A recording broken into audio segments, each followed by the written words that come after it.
భవాని 2 అర్థాంతరములు చెప్పవచ్చును. 2 అర్థాలు. భవాని అని గాని, భవాని అని గాని అనవచ్చును.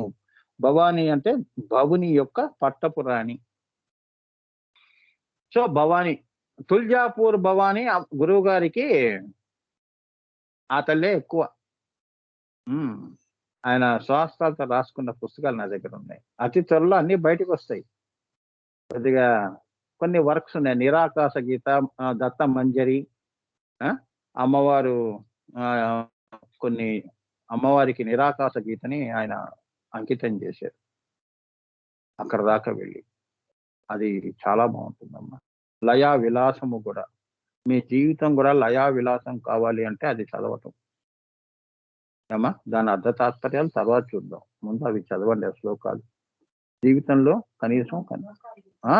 అన్నీ మామూలుగా చాలా సింపుల్‌గానే ఉంటాయి. కొద్దిగా నేను చదివి వినిపిస్తాను. తర్వాత మీరు చదువుకోండి. 'లయా విలాసము', 'దత్తమంజరి', 'నిరాకాశ గీత', 'నభూతో నభవిష్యతి'. ఇది ప్రపంచంలోనే గాదు, ఈ 14 లోకాల్లోనే ఎక్కడా లేదు. అమ్మవారు అలా పలికించిందని గురు ఆనందగణతో. అవన్నీ మన దగ్గర ఉన్నాయంటే మనం ఎంత అదృష్టవంతులో చూడండి. మణిద్వీపం అంతా నేను పడుకునే పక్కనే ఉన్నాయి. అంతే కదమ్మా! మణిద్వీపంలో నేను పడుకున్నాను. అంటే ఆ ద్వారం దగ్గర పడుకోవటం లాంటిది. తల్లి రాకపోకలు ఆశీర్వదిస్తూ ఉంటుంది. ఆ మణిద్వీపాన్ని రక్షణ అన్నట్టు. అదనమాట. ఆయన గురువుల యొక్క సంపదను మోయటం అంటే శివుడి పైన గంగ ఉన్నట్టు. అంతేగా? అట్లా అన్నమాట. మరి గురువుగారి దగ్గరుండి మరి ఆయనవన్నీ మనం మోస్తున్నాము అంటే మనం ఎంత అదృష్టవంతులం. అవునా?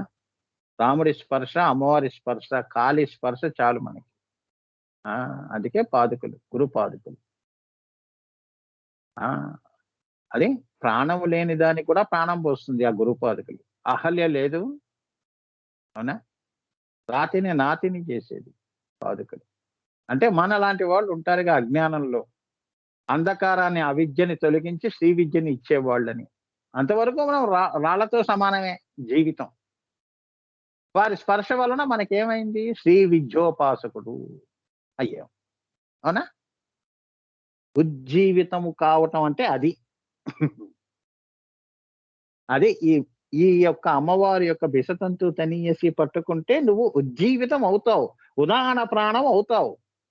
క్రియాయోగం చేస్తే అదే నువ్వు అవుతావని ఉజ్జీవనము అన్నాడు అందుకే.